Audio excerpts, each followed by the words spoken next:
러시아의 위대한 작가인 톨스토이는 믿음이 어떻게 자신을 변화시켰는지에 대해서 이렇게 간증하고 있습니다.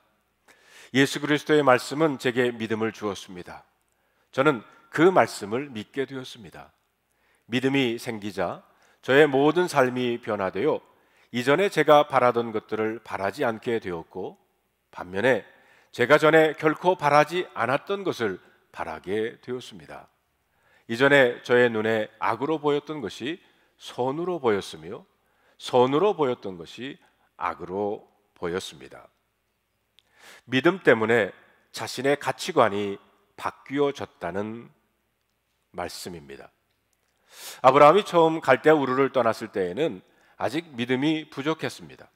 그때는 생각하는 것이 육신적이었어요. 인간적인 방법이나 기발한 아이디어를 찾았습니다. 그러나 애굽에서 제3의 가능성이 되신 하나님을 체험하고 난 이후에 그는 믿음의 사람으로 변화되어 가게 되었던 것입니다. 문제를 보는 눈이 달라졌다는 거죠. 믿음은 아브라함의 가치관과 세계관을 바꾸어 놓았습니다. 오늘 우리가 읽은 본문은 믿음이 아브라함을 어떻게 바꾸어 놓았는지를 우리들에게 보여주고 있습니다. 아브라함이 애굽에서 나올 때 이미 그에겐 육축과 은금이 풍부했다고 그랬어요. 가나안에 들어와서 베델과 아이 사이에 머무르게 되었는데, 아브라함만이 아니라 조카 롯도 양과 소가 많아지게 되자 그들이 머물고 있는 땅이 좁아졌어요. 어느 날 보니까 아브라함의 목자와 조카 롯의 목자들이 서로 다투고 있는 것이었습니다. 두 집안의 목자들이 서로 자기들의 양들에게 좋은 풀을 먹이려고 싸운 것입니다. 우리가 이미 알고 있듯이 롯은 아브라함의 조카입니다. 아브라함이 갈대아 우르를 떠날 때 함께 데리고 나온 유일한 혈육이었습니다. 그런데도 그들은 지금 자기들의 짐승들에게 서로 좋은 꼴을 먹이려고 다투게 되었다는 겁니다. 혹시 여러분들은 이런 일을 경험해 보신 적이 있으십니까? 이민 초창기 가난했던 그 시절에는 의리와 순종에 살던 친척과 가족들이 있었는데, 시간이 지나고 보니까 돈을 계산하기 시작하면서부터 서로의 이해관계로 죽일 놈 살릴 놈 하면서 얼굴 붉히는 그런 현장을 경험해 보신 적은 없으십니까? 그런 의미에서 부자가 되는 것은 꼭 좋은 것만은 아닌 것 같습니다.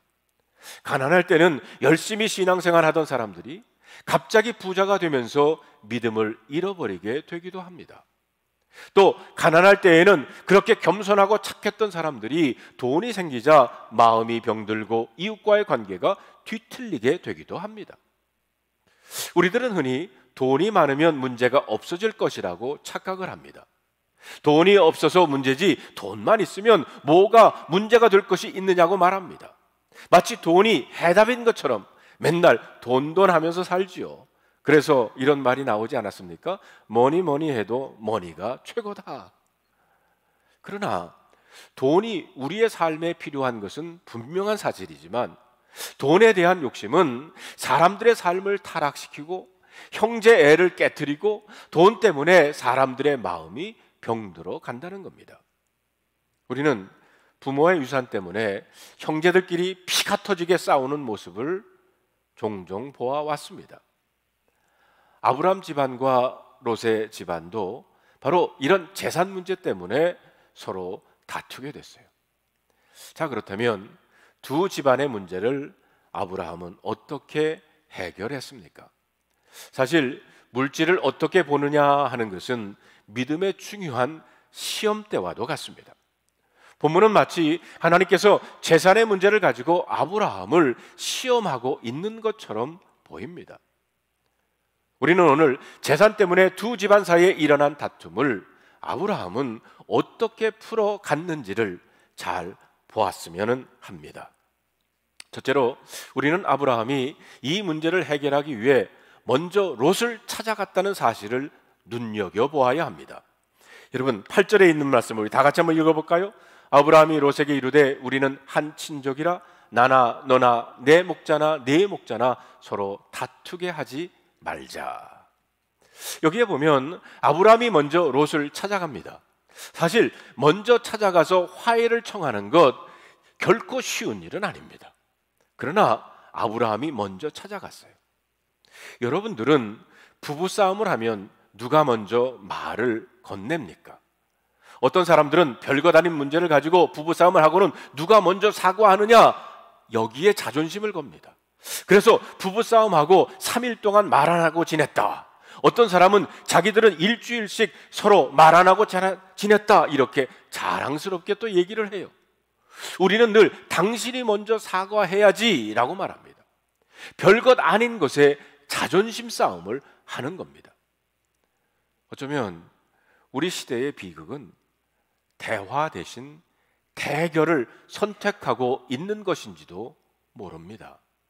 사람들은 집에서도 직장에서도 대화보다는 대결을 생각합니다. 남편과 아내는 가정에서 누가 힘이 센지 파워게임을 합니다. 대부분의 부부는 서로 처음부터 길을 잘 들여야 한다고 말을 합니다. 정치하는 사람들을 보면 이런 대결의식이 아주 강하죠. 심지어는 교회에서도 그렇습니다. 목사와 장로들 사이에, 교인과 교인 사이에 파워게임이 벌어집니다. 지금 우리의 세계는 고독한 대결이 여기저기에서 벌어지고 있는 것 같습니다. 그래서 사람들은 피곤하고 지쳐 있는 거예요. 한국인의 의식구조라고 하는 책을 써서 유명해진 이규태 씨가 한국인이 버려야 할 버릇이라고 하는 글을 썼어요. 거기에 보면 우리 한국 사람들은 현대화의 과정에서 잃어버린 미덕들이 많다고 했습니다. 그 중에 하나가 관용의 미덕이라고 했어요.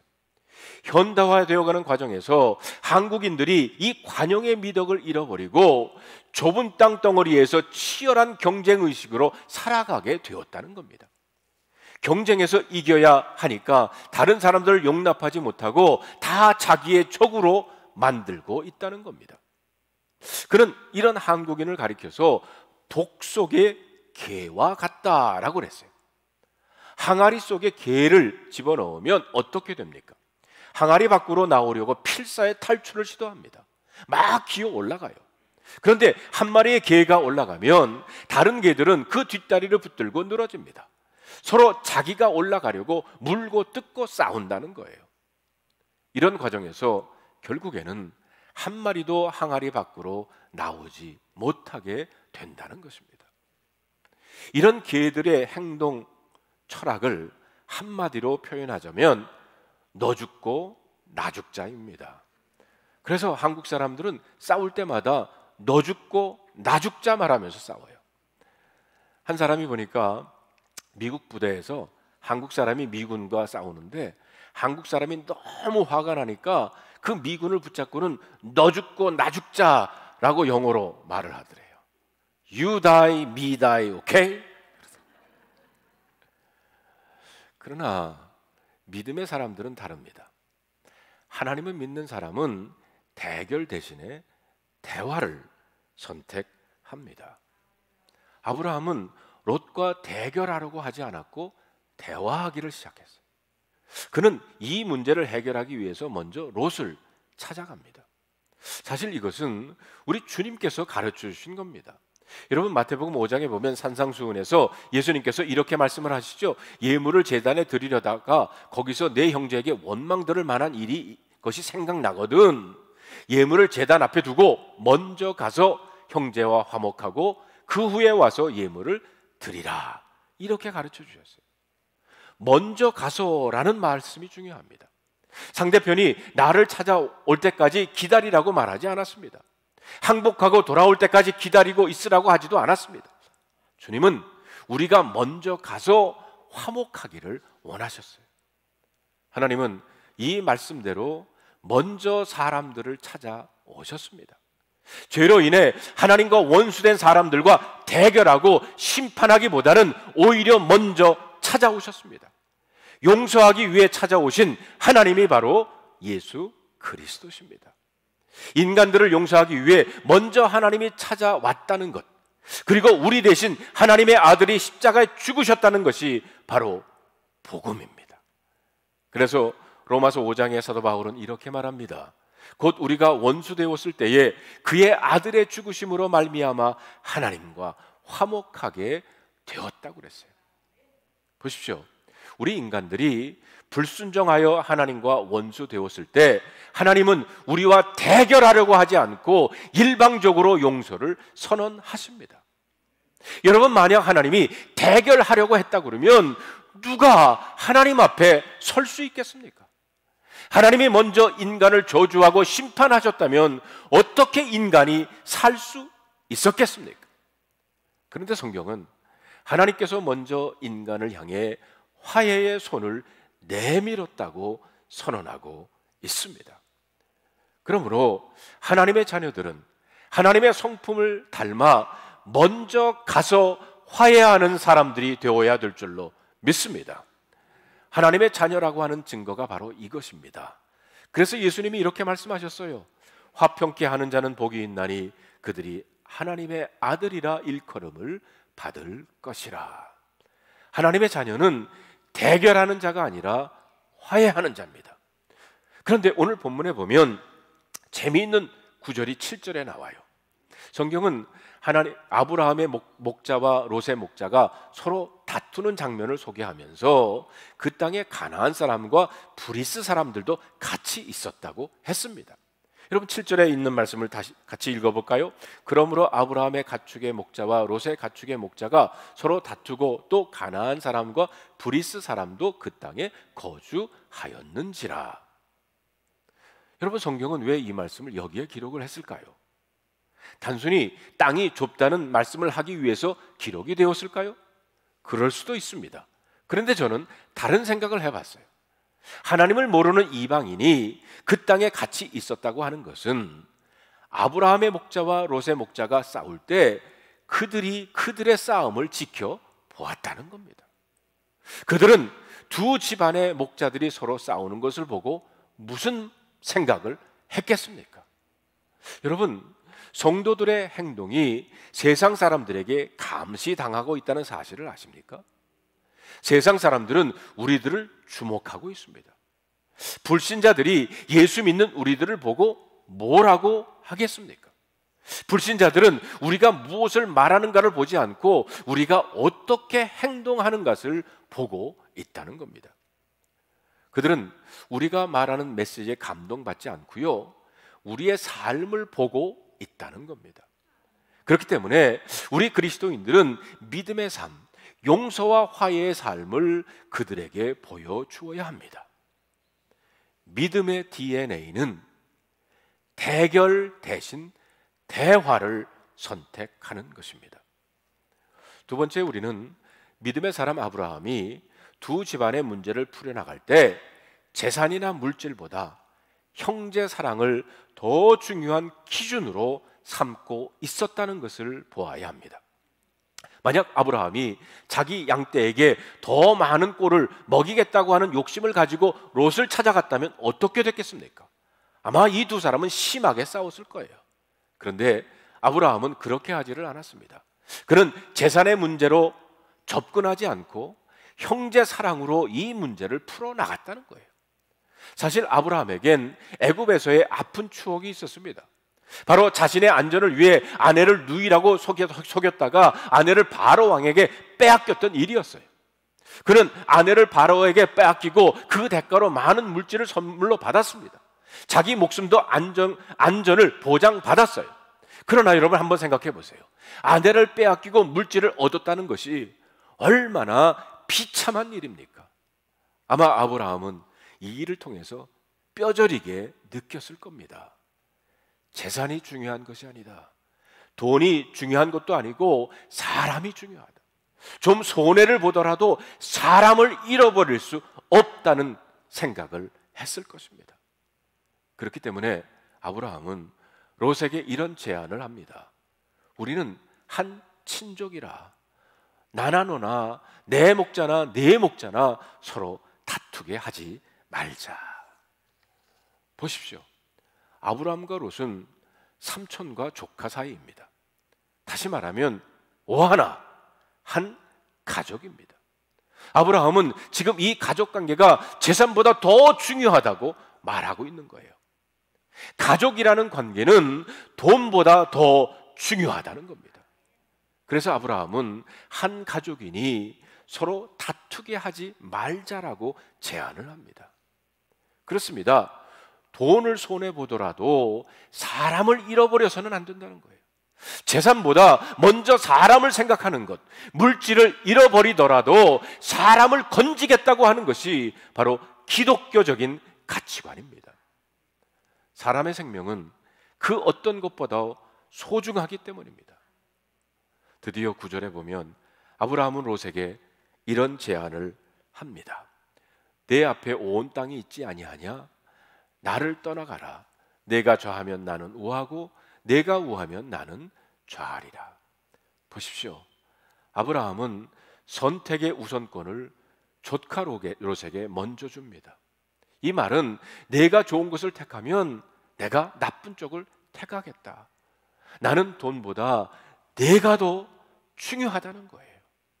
우리는 여기서 내가 먼저 선택하라. 아브라함의 제안에서 그리스도인의 여유를 볼 수가 있습니다. 그리고 하나님에게 대한 신뢰를 우리는 엿볼 수가 있어요. 그렇습니다. 우리 그리스도인들은 하나님이 우리의 삶을 책임지실 것인 것을 믿습니다. 지금 양보하고 손해보아도 우리가 하나님 편에 선다면 하나님은 우리의 삶을 책임져 주시리라 믿습니다. 성도 여러분, 믿음의 DNA는 하나님을 신뢰하며 선택을 양보하는 겁니다. 세 번째로 우리는 믿음이란 좋은 자리를 선택하는 것이 아니라 하나님을 선택하는 것임을 알아야 합니다. 본문에 보면 롯은 아브라함의 제안을 듣고 먼저 선택을 하죠. 그런데 롯은 여전히 믿음의 사람이 아니었어요. 그의 가치관은 믿음으로 변화되지를 않았습니다. 여전히 그는 하나님을 모르는 자와 똑같은 가치관을 가지고 있었어요. 아브라함이 내가 먼저 선택하라고 하자 그는 요단강 쪽을 바라봅니다. 소알까지 온 땅에 물이 넉넉한 곳입니다. 가축을 기르기 위해서는 너무 적합한 땅이었었어요.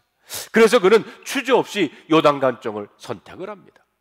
롯은 형제 사랑보다 재산을 먼저 선택을 한 거예요. 하나님의 뜻보다는 자신의 이익을 먼저 생각했습니다. 그래서 그는 가축을 먹이기 더 좋은 곳, 물이 있고 푸른 초장이 있는 곳으로 선택을 한 겁니다. 그것이 죄악의 도성인지 아닌지는 그에게는 별로 중요하지를 않았다는 겁니다. 그곳에 가면 하나님을 잘 섬길 수 있는지 아닌지를 고려하지 않았다는 거예요. 롯은 단지 자기 눈에 보이는 대로 더 이익이 되는 것을 선택을 했습니다. 그의 선택은 겉으로 보면 지혜롭게 보이지만 결코 믿음의 선택은 아니었다라는 겁니다. 성경은 롯이 이 선택이 얼마나 잘못되었는지를 보여줍니다. 10절에 보면 롯이 요단강 쪽을 보면서 어떤 생각을 했는지 성경은 이렇게 기록을 하고 있습니다. 우리 함께 읽어볼까요? 이에 롯이 눈을 들어 요단 지역을 바라본즉 소알까지 온 땅에 물이 넉넉하니 여호와께서 소돔과 고모라를 멸하시기 전이었으므로 여호와의 동산 같고 애굽 땅과 같았더라. 무슨 말입니까? 롯의 눈에는 너무 좋아 보였다는 겁니다. 여호와의 동산 같다고 그랬어요. 애굽 땅처럼 비옥해 보였다고 그랬습니다. 그곳에 가면 가축을 먹일 풀과 물이 풍부하기 때문에 부자가 될 것처럼 보였다는 겁니다. 그런데 문제는 하나님은 그렇게 생각하지 않았다는 거예요. 13절을 보세요. 소돔 사람은 여호와 앞에 악하며 큰 죄인이었더라. 그렇습니다. 하나님은 그 땅을 악한 땅, 멸망한 땅으로 보셨어요. 자, 이것이 바로 문제입니다. 롯은 하나님의 시각을 가지지 못했다는 거예요. 하나님은 그 땅을 죄악의 도성, 멸망받을 곳이라고 말하는데 롯은 그 땅을 여호와의 동산 같고 애굽 땅 같았다고 그랬어요. 불신앙의 사람 롯은 중요한 것을 보지 못했습니다. 그는 단지 물질만을 생각했어요. 재산만을 생각했어요. 자기 욕심을 채우는 것 때문에 하나님의 생각을 보지 못했다는 겁니다. 이런 롯의 모습에서 우리는 물질에 집착하는 우리 현대인들의 모습을 보게 됩니다. 여러분, 이렇게 물질에 집착하는 그 현대인들의 마음을 틈타가지고, 하와이에는 없다고 그러던데 본토에 가면 이 복권이란, 로또라는 게 있습니다. 그 복권 사가지고 일확천금을 노리는 사람들이 많아요. 또 LA에 가면요, 주일 아침마다 올림픽 블루바드에 좋은 버스들이 서 있어요. 교회 가는 버스가 아니라 라스베가스 가는 버스입니다. 도박을 해가지고 한번 돈이나 대박 한번 쳐볼까. 다른 사람의 삶이나 다른 사람의 생명은 조금도 생각하지 않고 오직 돈만 생각하는 현대인들의 모습을 보게 돼요. 롯은 눈에 보이는 육신의 이익을 추구하다가 오히려 모든 것을 잃어버리고 말죠. 그러나 믿음의 사람들은 돈 벌 욕심으로 사물을 보지 않고요, 하나님이 무엇을 기뻐하는지 먼저 묻는 사람들이 바로 믿음의 사람들입니다. 그래서 믿음의 DNA는 돈보다 하나님을 선택하는 것입니다. 롯과 같이 믿음 없는 사람, 가치관이 바뀌지 않는 사람은 이렇게 생각합니다. 요단강 쪽은 물이 많아 비옥하구나. 저곳에 가면 가축을 잘 키우고 돈 많이 벌겠구나. 저곳에 투자하면 대박 치겠구나. 저 회사는 월급을 많이 준다고 하는데 오늘 한번 복권이라도 사볼까? 무슨 말이야? 주일 예배에 빠지고서라도 장사해야지. 주일에 손님이 제일 많은데. 온통 돈 버는 관심에 집중이 되어 있어요. 그러다 보니까 주일 예배는 빠져도 회사가 부르면 나갑니다. 자녀들이 주일날 교회 안 가고 늦잠 자도 깨우지를 않습니다. 피곤하니까 자게 둔다는 거예요. 그러다가 회사 가는 날 늦잠 자면 큰일 나죠. 회사 가야 하는데 제정신이냐고 소리소리 치릅니다. 성도 여러분, 무엇이 기준입니까? 특별히 우리 자녀들 어려서부터 믿음으로 양육해야 돼요. 세상적인 가치관이 아니라 믿음의 가치관을 가지도록 하는 것이야말로 자녀 양육의 가장 중요한 것입니다. 무엇이 중요한지를 어렸을 때부터 우리들은 제대로 가르쳐야 합니다. 학교 공부도 중요하고 돈 버는 일, 회사 다니는 일도 중요한 것은 분명하지만, 그러나 그것보다 더 우선되어야 할 것이 바로 하나님을 선택하는 것이라는 것을 가르쳐야 합니다. 아브라함을 보십시오. 그는 믿음의 가치관을 가지게 되면서 이렇게 생각하고 있는 겁니다. 돈은 좀 적게 벌어도 좋다. 형제와 먼저 화해하는 것이 중요하다. 월급은 적어도 주일 예배에 참석하는 할 수 있는 회사로 가야겠다. 좋은 조건도 필요하지만 하나님을 잘 섬길 수 있으면 좋겠다. 보십시오. 아브라함이 믿음의 사람으로 세워져 가는 것은 다른 것이 아니라 세상을 보는 시각, 바로 가치관이 달라졌다는 겁니다. 그렇습니다. 믿음의 사람은 보는 눈이 다릅니다. 사실 우리가 현실적으로 보고 논리적으로 생각한다고 그러면 롯의 선택이 더 지혜로운 겁니다. 롯은 당연히 성공해야 합니다. 롯은 부자가 되고 아브라함은 그저 그랬더라. 이렇게 성경에 기록이 되어야 했어요. 그러나 이상하게도 성경은 그렇게 기록되어 있지는 않습니다. 오히려 롯은 완전히 실패했어요. 창세기 14장에 보면 갑자기 소돔성의 전쟁에 소용돌이가 이거 보라닥치. 자기가 롯이 원한 것이 아니었습니다. 자기와는 상관없이 전쟁이 일어났어요. 그 전쟁에서 그는 포로가 되고 가진 거 다 빼앗깁니다. 보십시오. 우리의 삶에 그런 일이 일어날 수 있다는 거예요. 내 의지와는 내 계획과는 상관없이 어느 날 태풍이 불어와가지고 다 날아가 버릴 수도 있고 어느 날 홍수가 나서 다 쓸어가 버릴 수도 있습니다. 분명히 자기 잘못은 아니지만 롯은 다 잃어버리고 말았어요. 또 19장에 보면 하나님께서 소돔과 고모라 성을 불로 심판을 하시게 됩니다. 이때 롯은 겨우 구원을 받지요. 도중에 아내까지 잃어버리고 말아요. 그런데 뒤로 돌아보다가 그 아내는 소금 기둥이 되고 맙니다. 그렇게 소중하게 생각했던 자기 재산들을 다 잃었어요. 보십시오. 불신앙의 결과는 이렇습니다. 그러나 아브라함은 달랐어요. 아브라함은 그냥 그 광야에 머뭅니다. 환경도 여건도 그대로였어요. 달라진 것이 없었어요. 그러나 성경은 롯이 떠난 후에 아브라함의 삶에 하나님의 놀라운 개입이 시작되었다고 말하고 있어요. 하나님이 아브라함의 기업이 되고 하나님이 아브라함의 축복이 되었습니다. 여러분 14절로 17절에 있는 말씀을 보세요. 롯이 아브라함을 떠난 후에 여호와 하나님께서 나타나셔서 이렇게 약속을 하십니다. 너는 눈을 들어 너 있는 곳에서 동서남북을 바라보라. 보이는 땅을 내가 너와 네 자손에게 주리니 영원히 이르리라. 내가 네 자손이 땅의 티끌같이 하리니 사람이 땅의 티끌을 능히 셀 수 있을진데 네 자손도 세리라. 또 주님은 이렇게 계속 말씀을 하십니다. 너는 일어나 그 땅을 종과 횡으로 두루 다녀보라. 내가 그것을 네게 주리라. 보십시오. 하나님은 아브라함이 결단하고 롯에게 먼저 선택권을 주었을 때, 그가 하나님을 믿는 믿음을 가지고 먼저 양보했을 때, 하나님은 직접 아브라함에게 나타나셔서 그에게 놀라운 약속을 주십니다. 마치 오늘 본문의 말씀은 여러분과 저에게 이렇게 하나님께서 말씀하시는 것 같습니다. 정말 내가 믿음으로 살겠느냐?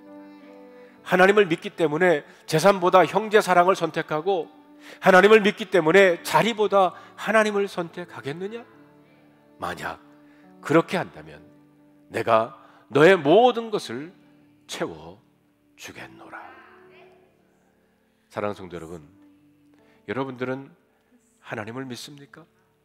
믿음이란 무엇입니까? 더 좋은 자리, 더 많은 재산을 선택하는 것이 아니라 하나님을 선택하는 겁니다. 정말 우리가 하나님 살아계심을 믿고 하나님을 선택한다면 하나님은 오늘부터 아브라함처럼 저와 여러분들을 축복해 주실 줄로 믿습니다. 사랑하는 성도 여러분, 대결이 아니라 대화를, 그리고 재산이 아니라 형제 사랑을 선택하십시오. 그렇게 함으로 진정한 하나님의 사람들이 되시기를 주님의 이름으로 축복합니다. 오늘 이 스토리를 여러분 마음속에 간직해 보시면서 다음 질문에 여러분 스스로가 한번 답해 보시기를 바랍니다. 여러분은 가까운 사람과 다투게 되면 어떻게 화해를 하십니까? 여러분은 선택의 기준이 어디에 두셨습니까? 여러분의 가정에서는 자녀들에게 무엇을 가장 중요하게 가르치고 계십니까?